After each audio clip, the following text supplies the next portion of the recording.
Hayi webabhemu, khona into engelula. Khona into engelula neze. Uyabona ukuphila impilo okungesiyona yakho. Ayilula le yanto. Yabona ukuzenza umuntu ongesiyona. Le yanto leyana ayilula. And ayenzeki. And ilethi frustration. Yabona le yanto leya ifuna uyazi ukuthi inje. You'll spend your whole life trying to compensate for something that you were not given, instead of you flowing with the flow of life and enjoy the truth of your being. Cause awuphiwanga konke. Let me tell you something. Ukuthi lento engikhulumayo isukela from in. Uyabona kwi-chart reading kunama spaces amhlophe. Lawo ma spaces asuke esho ukuthi lokhu wena awuphiwanga kona, kodwa ukuthatha ngaphandle uamplify uzitshela ukuthi wena uyikona, and as a result uyahluleka ukumasterisha. Njengokuthi nje awuphiwanga wena umqondo ocabanga ngendlela econsistent.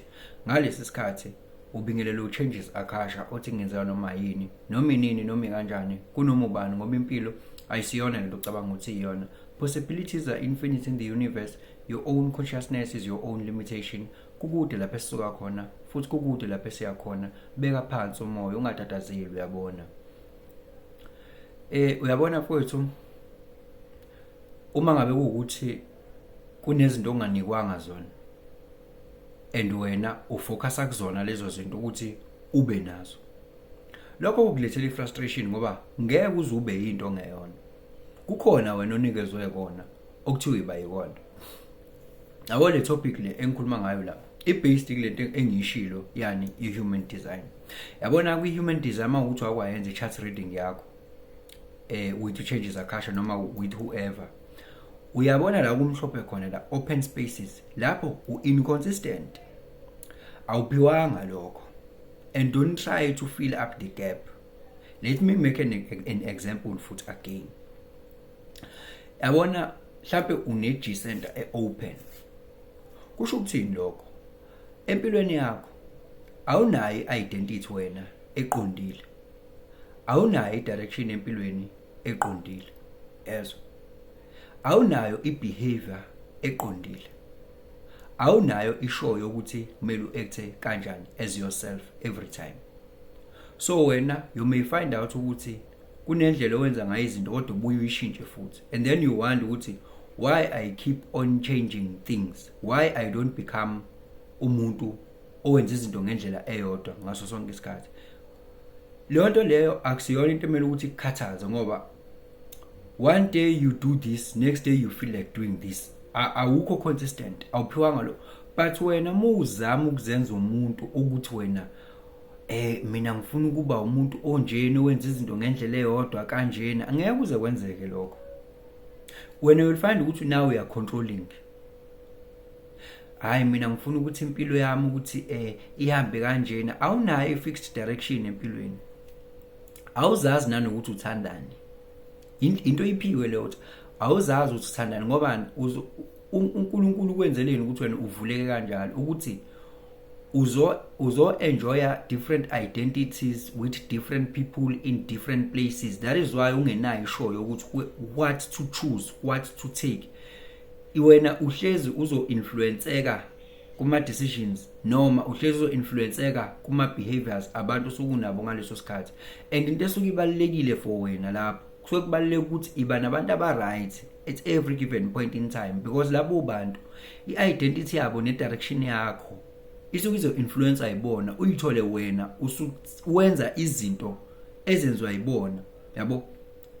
Because uma ngabe ukuthi these are not the right people for you, you feel ukuthi these are not the right people for you, excuse yourself. Don't try to be someone ukuthi uya compromise manje uba nabantu ezwa ukuthi these people are not right for me, because those people are going to take you to a different direction. Wena mune open G center iyona into ebalekile ngawe leyo. Uma une open G center mfethu ungaqala uyofundela i-teaching, usuke kwi-teaching uyithole ususebenza kwa electricity, yes. Uma usuka lapho kwa electricity uyithole usudayisa amagwini, impilo yakho ayinayo i-fixed direction and trajectory. Wena okwakho kusikona ukuba controlling nokuzenza umuntu ukuthi wena umuntu nje, awunayo identity fixed, awunayo indlela eyodwa ukwenza izinto, ayikho nje into. Wena kuphela into ozokwenzeka uzozizwa u-directionless, kanti uzo-enjoya wena. Don't try to control the flow of life. Flow anayo, ngoba as a result ungathola ukuthi now you try to find love in the wrong places, instead of wena ukuthi ube nalento ekuthiwa self love, uyithande wena, ungacompromise, yes. Ngoba iba khona into umune open G center uzizwe ungazi ukuthi nje ushoda ngothando, and then ufuna indawo wrong lolu thando lolo, yes. Lizithande wena, uma usucompromise ufuna ukuthi kube ukuthi khona umuntu ofila lapha le gap wena kumele ngabe uyayifila lapha wena. Yayizwa le nto leyo. I-openness yakho mfethu akusiyona indawo yokuthi uzame ukuyigcwalisa, indawo yokuthi ube ne-wisdom, ukuthi ukwazi ukubona ukuthi okay la ngi-open. Une-open root center. Mayithi root center yakho i-open, obviously lapho udaliwe ukuthi awunayo adrenaline, awukho adrenalized. Manje siphi isidingo sokutatazela trying to get things done? Awunayo indlela consistent yokudila ne-pressure of getting things done. I-pressure may be so uncomfortable for you to the extent yokuthi you find yourself busy nje, doing things busy. You finish this, come kokunye, you want to finish it, come kokunye, because i-pressure to get things done is so uncomfortable. But wazi ukubona lokho ukuthi yabo nje manje ngithatha i-pressure ngaphandle ngiyifaka kumina, nawe ngiyithola ngumuntu nje obusy kodwa ongaqedi, yabo. Ngiyithatha ngaphandle le pressure, let me chill, because angidali ukuthi mina ngibe umuntu o-adrenalized nje. Ngidalele ukuthi ngibe cool, ngenza izinto ngokwe-rhythm yami, not ukuthi ngizithathele i-pressure ngaphandle ngifake kumina, ngithole sengiba busy and busy and busy, ngenza lokhu ngiyaqeda ngiphumule, ngenza lokhu. Why? It's so uncomfortable because there's something that still needs to be done. Don't try to compensate, chill. Don't amplify i-pressure. Une open ajna, une open head. Obviously une open ajna, une open head, showcase. Yabo? Ushowcase lo. Manje ke une wisdom yokwazi ukuthi yini ebalekile ukuthi ngiyazi. Yiphi inspiration ebalekile ukuthi ngibe inspired ngi-acte kuyona. Kodwa umuntu wakhona umthola ukuthini? Usene pressure, ucabanga ngisho izinto ezingenasidingo. Une mental pressure and anxiety, ufuna ukuba ne-show, awudalelwanga ukuba ne-show. Let go of the need ukuba ne-show, ukuthi I know. Awudalelwanga ukuthi umqondo wakho ube consistent.